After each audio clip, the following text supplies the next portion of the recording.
Podcast streams are activated. Over the next 45 minutes you will be informed and entertained. Welcome to the podcast that breaks down Washington football team news and updates from the world of sports. We talking about practice. Not a game. We talking about practice. I'm taking back this mind. And everything's gonna be just like it used to be. After Practice with Lake Lewis starts now.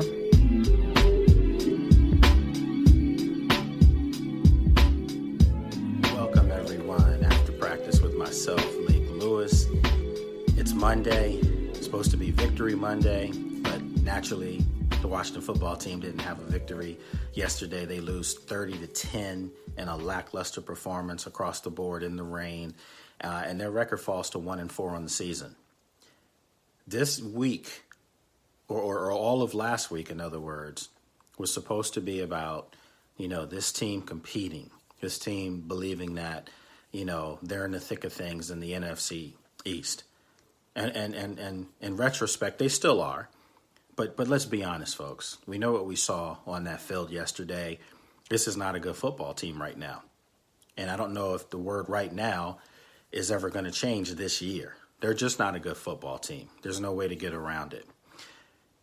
And, you go back to the past few weeks, Dwayne Haskins, has had his struggles. Yes, he has. And I've been one of the guys that's been critical of his play. But I also believe that you had to let the kid work his way through those negatives, those problems. If you are trying to rebuild and build something from the bottom up, you have to have some foundational pieces somewhere. And the question was, could Dwayne Haskins be that guy? And I think all of us felt like we're not sure. But the only way to be sure is what? Get the guy reps. Ron Rivera himself said, get the guy reps, and see what he can do. Where naturally, they benched Dwayne Haskins, and yesterday they went with Kyle Allen. And I thought Kyle Allen played really well under the circumstances. I did. He was running for his life, and he literally got put to sleep on a hit. Well, those are the things that happen when you don't have a good offensive line. Alex Smith comes in for Kyle Allen. And again, I'm still at a loss for words for what I witnessed yesterday when Alex Smith came in the game. That's one of the most remarkable, incredible, uplifting stories we've seen in sports in a long time. And I tip my hat to Alex Smith for really believing in himself and persevering and getting back out on the field. And that was a great moment for all of football, not just, Washington football. It was just a good moment to see a good man, good human being be rewarded for his hard work and his faith. But outside of all of that, we've got to talk about why this setup right now is not working, okay? I'm not going to sugarcoat it for you today on the show, on the podcast. I'm not. As always, folks, you can follow me on social media. I'm on Twitter at Lake Lewis. I'm on Instagram and Facebook at Lake Lewis Jr. You also can check us out at sportsjourney.com and on the app for this podcast, the After Practice podcast. There's an app on Apple. If you have an iPhone, Mac or whatever, Apple product, you can download the free, app. And then, of course, you can subscribe to this on pretty much every major podcast carrier. We're fortunate enough to be on those outlets, so we appreciate all of that. 30-10. That was the score yesterday. Could have been a lot worse than that. The Rams utterly dominated Washington in every facet on the football field. They dominated them from coaching. They dominated them from defensive play. They dominated them on the offensive side of the ball. Yesterday was just a well-oiled machine that came from the West Coast. And the irony is normally teams that come to the East Coast from the West Coast don't fare well in 1 o'clock games. Sean McVay had his guys ready. Kevin O'Connell had that offense humming. It just looked like a well-oiled machine, and it just goes to show you how far Washington is away from really competing with the better teams in the NFL. So I got to ask the question today, what do we see from this team? The three things. Normally I write this on a Monday. Well, I still will, but we're going to talk about it here on the podcast. What are three things that we learned about this football team? Well, the first thing that I feel like we saw was that it doesn't matter who the quarterback is.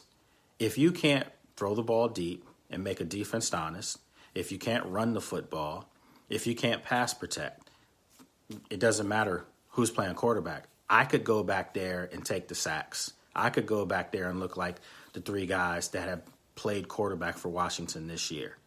We're going into week 6 next week. And this football team literally has played 3 different quarterbacks. And it's not by design.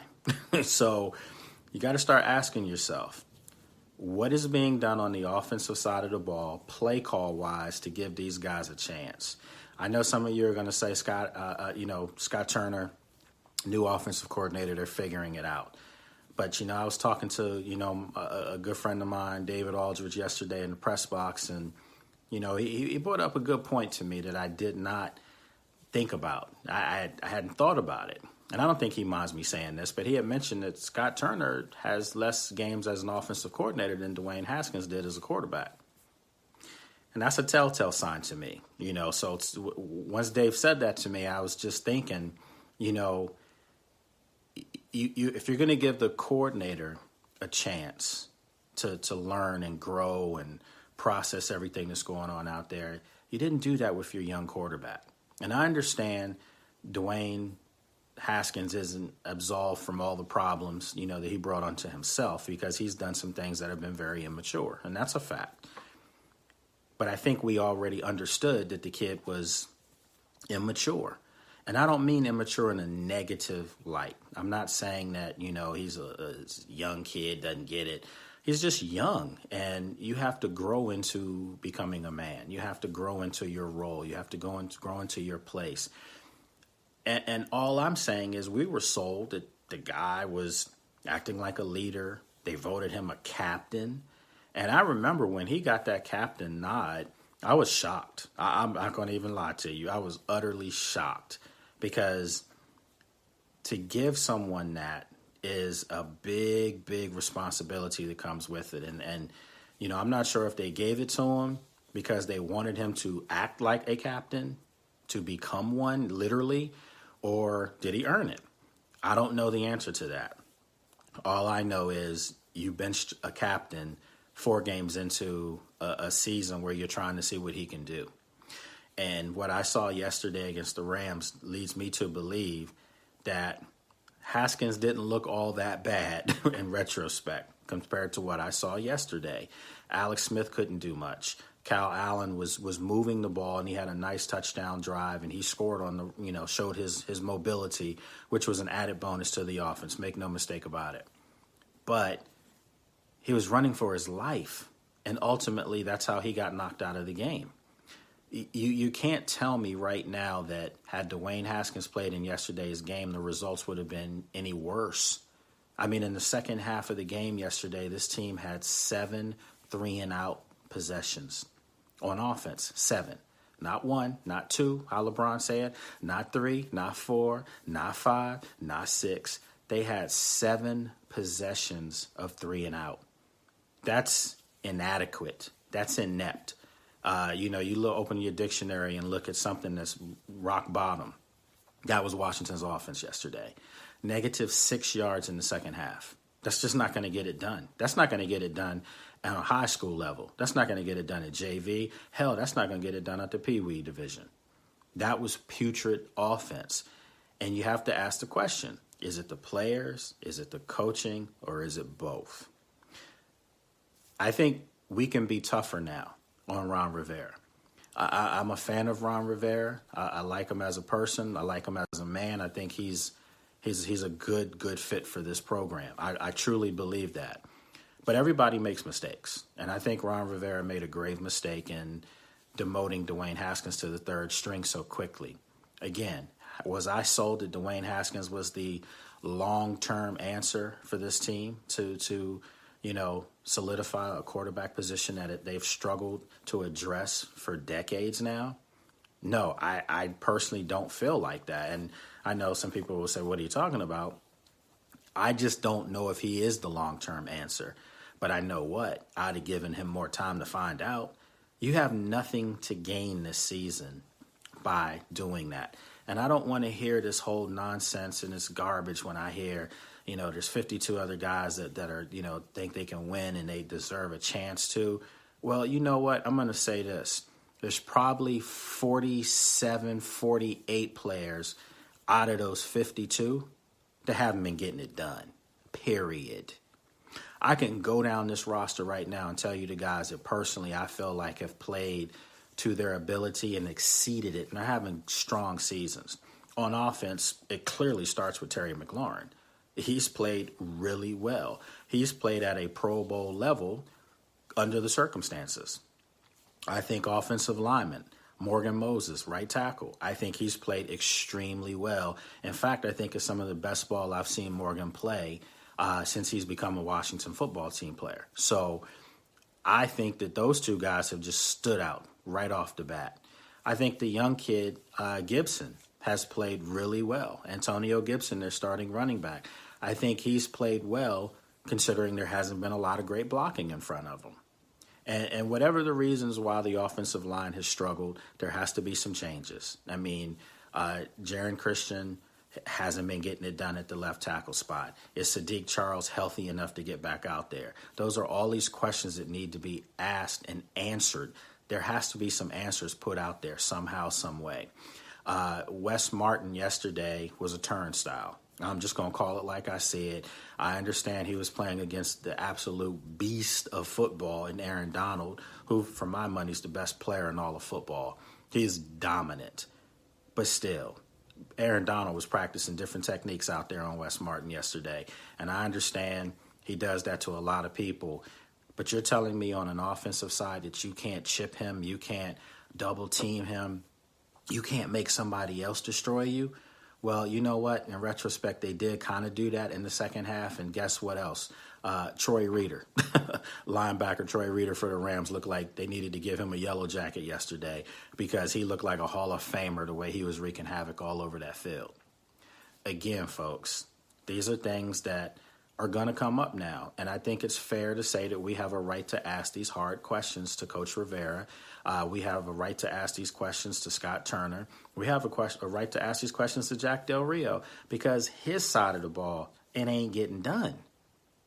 I don't know how many times I saw wide open receivers in the middle of the field, wide open receivers running down the field after they've caught the ball, wide receivers getting past the safeties. And again, Ron Rivera said after the game that, he's got some young free safeties. They're still trying to figure out who's going to be their free safety. Troy Apke, Penn Stater, I got to say that, of course. He's not getting it done. Then you try, Cameron Curl, he's a rookie, I think from Arkansas, wasn't getting it done. DeShazer Everett, special teams demon, special teams captain, wasn't getting it done when they put him in there. So they clearly have a void at free safety, and I'm going to say it. That's right. I said it. I'm going to say it right now. They seem like they got a void of strong safety, too, because Landon Collins is not getting it done for the money that they've paid him. I got to say it. I got to be upfront about it. Nice guy, works hard, but he's not producing right now for the type of money that was given up for him. It's just not happening.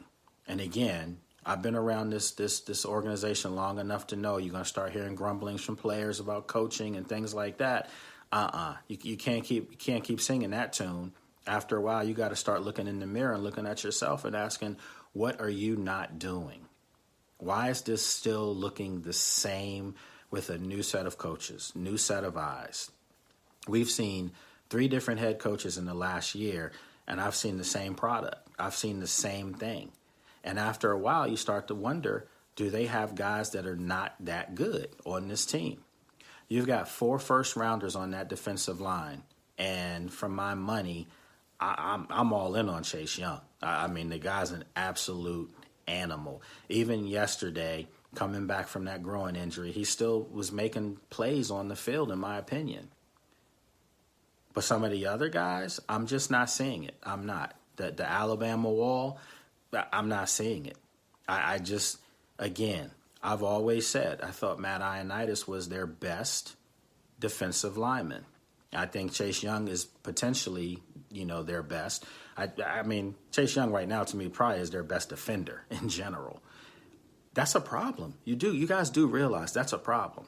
For your best defender to be a rookie playing in his fourth NFL game. That's a problem if that's your best player.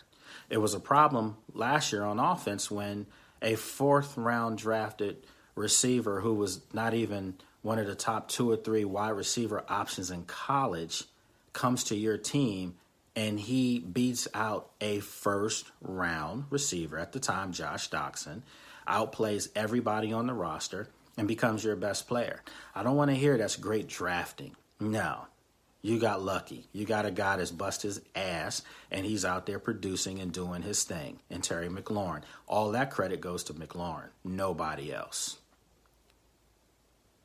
That's a problem to me. So again, I told you I wasn't going to sugarcoat this today. This team's bad. They look putrid at this point, and they've got to look themselves in the mirror and figure it out. I don't need anybody coming at me and saying, you're not talking sweet about us and things like that, because there's nothing sweet to be said. This team looked awful last year. They were an embarrassment, and then they're following it up this year. Let's go back to the Eagles win.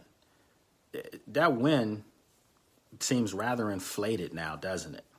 That win comes across to me as, I can't say verbatim that the Eagles are a bad team, because I think that they're going to figure some things out. I still think they're in the thick of this. Obviously, realistically, it's going to come down to them in Dallas, even though Dak Prescott again was hurt. Andy Dalton came right in, a veteran quarterback, and took them right down the field. They beat the Giants, kept the Giants winless. Don't be surprised if Washington goes to New York this weekend and loses. I mean, that's just how this thing's going right now. So again, I didn't like the whole wishful thinking of we're going to compete for a playoff spot. Okay, let's just say you do make the playoffs and you go in at 6-10, 7-9, because that's probably what it's going to be, to win this division. What it's going to take is probably 7 to be assured you're winning the division. 6 might get you in. If I'm the NFL, I'm changing the rules mid-season. If a team is 6-10 and they win their division, they should not be allowed to play in the playoffs. Or better yet, if you do want to keep it fair, so to speak, and say what they did, win their division, they should flip-flop that home game. They should flip-flop them being at home and make them travel to wherever they have to go for that wild card game. You can't reward, being mediocre. You can't. And they're below mediocre right now. They're bad. You can't reward bad. I'm sorry. What else did we learn about this team? We just mentioned quarterbacks. Doesn't matter who's out there. Doesn't matter. The other thing is, again, how good is this defense? How good are the players on this defense? Because we've been talking about this, singing the same tune for 3 years now, that this team has the potential to be one of the best teams. My father, rest his soul, used to tell me all the time, potential can only go but so far. Potential in year 2 means, are you doing it or not? Potential in year 3, potential in year 4 means you didn't do it. You didn't get it done. You missed the opportunity. The boat, left without you. It pulled off from the dock without you. You missed it. This is year 3 here. How much longer are we going to keep talking about potential? How much longer are we going to keep saying this team, this group, they've got so much young talent, they've got potential? That's another thing. Young is Chase Young, rookie. That's what young is. Young isn't 4 years in the league, 5 years in the league. Hell, I'm even saying 3 years in the league. Things should be clicking for you. And I haven't seen that dominance from that front 4 that needs to be said. So again, until guys take it upon themselves to look in the mirror and come with it and go after it and attack better than what they've been doing, we're going to see the same storyline here. It's the same thing with this defense year after year after year. Even when the offense does do something well, like yesterday early, Kyle Allen scrambles, scores, they take the lead 7-6. Looks pretty good, right? Remember, the Rams have scored and missed their extra point. So it looked pretty good, right? What do the Rams do when they get the ball? They go right down the field and score. How many times have we seen this story? How many times have we seen this story? Washington's defense makes a move at the end of the first half. Kendall Fuller gets his 3rd interception. He's balling. That's another guy that I think I probably would put, remember I said 48 out of the 52. He's one of the 4. He's another guy that's played well. But again, and I say this, they get the field goal by Dustin Hopkins. You think they have momentum going into halftime? The Rams come right out and score on them. I mean, just to let them know this is how it's going to be for the rest of the day. You can't make excuses about the rain. You can't make excuses about no one in the crowd because the Rams are affected by the same exact things. It's time to stop making excuses. It's time to stop throwing guys under the bus. You can't do that anymore. For everyone out there that was throwing Dwayne Haskins under the bus saying he sucked, he was the worst draft pick, blah, blah, blah, blah, blah. Yeah, maybe he didn't play the greatest, but from what I saw yesterday, it doesn't matter who's back there. It doesn't matter. It doesn't matter when your defense isn't making plays. Listen, the Baltimore Ravens that won the Super Bowl. What year was that? 2000 or 2000? I think it was 2000, okay? The Chicago Bears that won the Super Bowl, 86. Those teams knew that their defenses were going to have to be the bell cow for them. They knew that those defenses were going to have to make plays. They were going to have to cause turnovers on their side of the field. They were going to have to do everything they possibly could to give the offense a chance to just get a couple field goals. Hell, you remember that Ravens team. I remember there was a streak of they won 5 straight games, and the offense had not scored a single touchdown. Put that in perspective. Their offense didn't punch the ball in the end zone in 5 games, and yet they still won those games. They were kicking Matt Stover field goals. I remember that. I think he had like 3-4 field goals a game. But they were winning games literally 12-7, 12-10, 9-6. Their defense knew if somebody got in the end zone on them, they're probably going to lose the game. And sure enough, they rode that hand all the way to the Super Bowl. So it's not like it can't be done. You can't keep saying, well, the offense isn't doing this. You have to worry about your side of the football. You have to worry about your side of the field. If you're the offense, don't worry about the defense. You got to punch the ball in the end zone somehow. You got to figure a way to sustain drives. You got to figure a way to get first downs. You got to figure out a way to convert third downs. If you're on defense, you got to figure out a way to get to the opposing quarterback, take away the run, get teams off the field on third downs, not have long drives sustained on you where now you're tired and you're going to be on the field for the rest of the game if you know your offense is struggling. These are things that I know the coaching staff for Washington football team is relaying to their players. We get all that. But after a while, you have to start to really wonder, is this a true rebuild? Because I don't want to see duct tape put over holes because there's a lot of holes on this team. You can't keep doing that. Is this a true rebuild? Because if it is, some of these guys need to be sat down because they're not performing. They're not doing their jobs. And, yeah, it's not fair to the Terry McLaurins of the world. It's not fair to a Morgan Moses who played the last 2 years with 2 surgically repaired ankles. It's not fair to a Chase Young, a rookie, who's coming from storied programs in high school at DeMatha and then at Ohio State in college, and you're coming here, and he's probably lost more games already as a Washington football player than he lost at DeMatha and Ohio State combined. So, again, you got to really start looking at this for what it is, and I think it's time that, we have to start asking the tough questions again. I like Ron Rivera. I wish him well on his personal battle with cancer. I wish him well to get this organization turned around. And ultimately, I think he will. But again, I do think he gaffed a little bit in his decision-making on Haskins. I have to say it one more time. You have to find out what you have in this kid. And you're telling me 4 games tells you that you know what you don't have? Nah, that's not fair, and that's not adequate enough for me. That's just me, though. I don't call the rules. I don't make the rules. I don't call the shots. But it's just not adequate enough for me. Folks, want to let you know tomorrow I'm going to have a good friend of mine, someone that I go on with frequently locally here in the DMV on WJLA Channel 7 ABC affiliate. I'm going to have Mr. Scott Abraham coming on with me via Zoom. We'll get his thoughts on it. I'm actually on today, on ABC. So if you live in the area, you can check me out a little bit later on Sports Talk. Scott and I talked about, yesterday's events. We both were at the game, of course, and we talked about it. So we're going to have him on tomorrow on Tuesday's podcast with myself, and got some other great guests coming up this week. So we're taking this to the Zoom for you folks. Hopefully you like what you see. How do you like my virtual backdrop? Yeah, so we're trying to switch it up just a little bit, and do some things. So again, third thing we learned about this team. I already said the first two, doesn't matter who the quarterback is. Second thing, defense has to play better because they're not getting it done.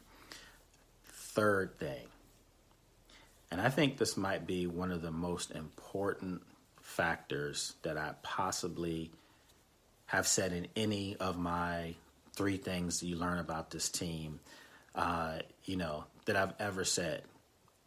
And I think the third thing is that I do think that there's a little bit of, I don't want to use the word delusional, but I think that people have to really start taking, a look at the organization and where it is now. Understand where I'm going with this. Everyone was told, this is a rebuilding year, So everyone knew this. We knew this. Everyone started to accept it. I remember talking to some of you out there. I remember talking to some of you fans out there, and you were saying it doesn't matter if they go 2-14, 3-13, 4-12. You just want to see improvement and competitiveness on a week in and week out basis. No one was expecting for this football team to challenge for the division lead, COVID or not, injuries to other players on other teams within the division or not. No one expected for this team to take an about face overnight. And then we were told, again, by Ron Rivera, that you have to give Dwayne Haskins time. I bought into it. I think most of you bought into it.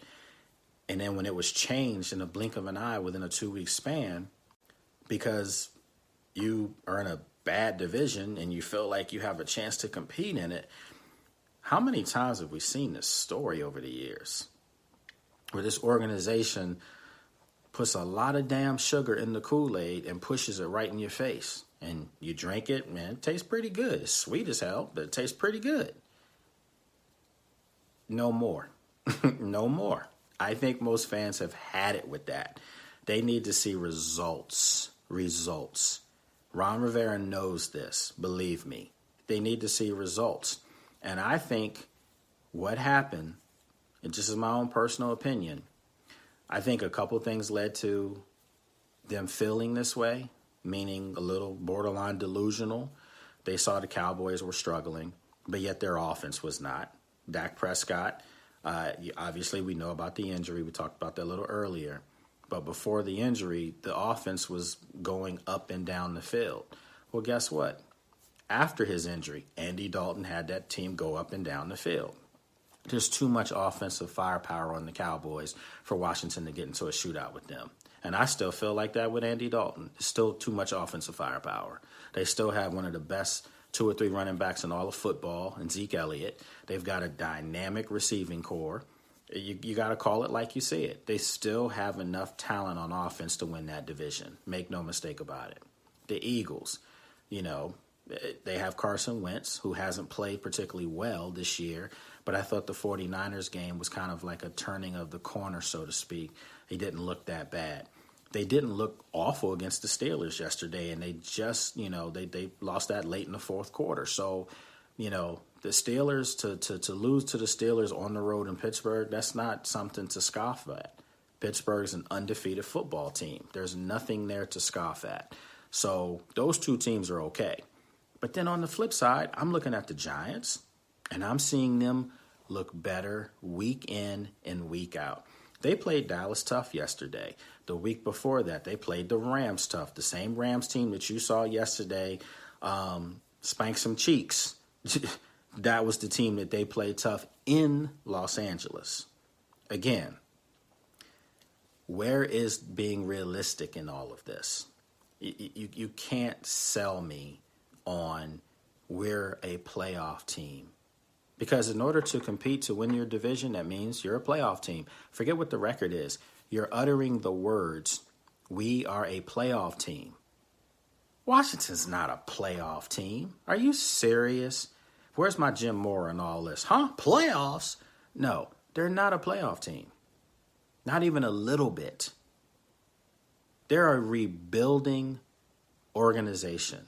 Rebuilds aren't thinking playoffs. Rebuilds are saying we're going to get our players up to par.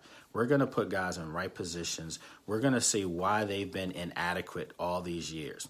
We're going to see why this guy signed for all this money and hasn't played to his potential. What is it? That's what I want to see. I want to see guys not looking the same that they've done over the last 2-3 years. Every time I look up, Landon Collins has somebody behind him. But Landon Collins signed a lot of money, which means he's got a lot of talent. But why is Landon Collins being asked to cover? That's not his game. He's a downhill tackler. He's a guy that's almost like a hybrid linebacker that should be playing in the box. But when you don't have any free safeties behind you to cover the field, what happened to Sean Davis? Sean Davis was brought here from Pittsburgh. They released him. He's gone.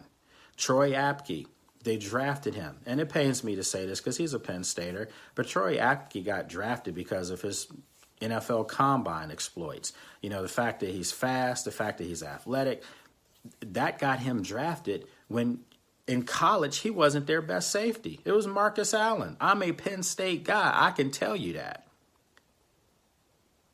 But this is what you're doing. This is what this organization has done. And Ron Rivera immediately gets hoisted right on down into the quicksand, and he's got to figure out how to get out of it. That's what happens here. You're never standing on firm cement as an organization. This year, a lot of changes in the building, front office, Jason Wright, Julie Donaldson, Ron Rivera, and those things are awesome. They're great people. So things will change. But those people have to come in and fix the mess that they inherit. And that's what Ron Rivera is doing right now. This isn't his team. This is a team he's inherited, and he's got to bring his own guys in. He's got to bring guys that fit the mold of what he wants. He's got to bring in guys that are going to get after it, that are going to play hard, they're going to play for 4 quarters, that aren't going to be dancing in the end zone, not picking off passes and you're down 15, 16 points and you're running into the end zone dancing. Cut that nonsense out. That's the stuff that bad teams do. Act like you've been there, done it, you belong. Same thing that Dwayne Haskins was doing. Act like you've been there, done it, you belong. So again, folks, I told you today I wasn't going to mince any words. I don't want to be this way. I don't want to come out here and always be negative. And I'm not trying to be negative. I'm just trying to be truthful. But again, this organization and this team, they've got to figure out a way to get out of this rut that has just the black cloud that has stayed over top of them. You know, I think another week of Kyle Allen, if he's able to play, will help stabilize the offense a little bit. You know, there were a couple plays that were left out there. There was a nice deep ball attempted to Terry McLaurin that wasn't there by Alex Smith. But again, Scott Turner, you got to get this offense moving, man. You got to look down the field sometimes. And I don't want to hear where the quarterback doesn't have time to look downfield. Even if you force one down the field, obviously don't get it intercepted. But you got to make safeties feel like they're coming my way every now and then. If anything, safeties that are playing against Washington are coming into the box. They're bringing 8-9 guys in there and daring Washington to throw the football down the field. When you have 8-9 guys in the box, you can't run the football either. So it's just right now, everything's being dictated to them. Opposing defensives and coordinators are dictating the game plan to Washington, and that's not good. And I've said it, and I've said it again. I need to see more from Scott Turner's offense because I thought Kevin O'Connell last year had this thing moving. I thought Dwayne Haskins was showing progressions on a week in, and week-out basis. Steven Sims was a big part of the offense. Even before Steven Sims got hurt, they put him on IR this week with the toe injury. But, the last 2 games before that injury, he was non-existent in the offense. And this is a guy that has really big playmaking abilities, a guy that I said could be just as dominant in the slot as Terry McLaurin is on the outside. I said that before the year. But we haven't seen it. So, again, if I'm going to have to, say we need to give a pass to Scott Turner because he's new at this, then I need to have the same thing given to some of these young players on offense. They need a pass then because they're new at this too. And they're learning your system. So, again, something needs to be done. Again, remember tomorrow, I'm going to have my friend on, Scott Abraham from ABC Channel 7 here locally in the DMV. Later in the week, try to get my boy Philip Daniels on. Used to coach with the Eagles the past few seasons. Get his thoughts on the defensive line play for Washington. He's a guy that scouted and graded all these players when they were coming out. So I want to get his thoughts on what is going on, what can be better, what can this team do better. So we've got a lot of stuff coming up, folks. So remember, check this out. We're trying to do something different. The audio version of this definitely will be on all the major podcast subscribers, and you'll be able to continue to watch this from right here on sportsjourney.com. So as always, folks, I appreciate you checking me out on a just another Monday here in the DMV. That's all I can say. Hang tight.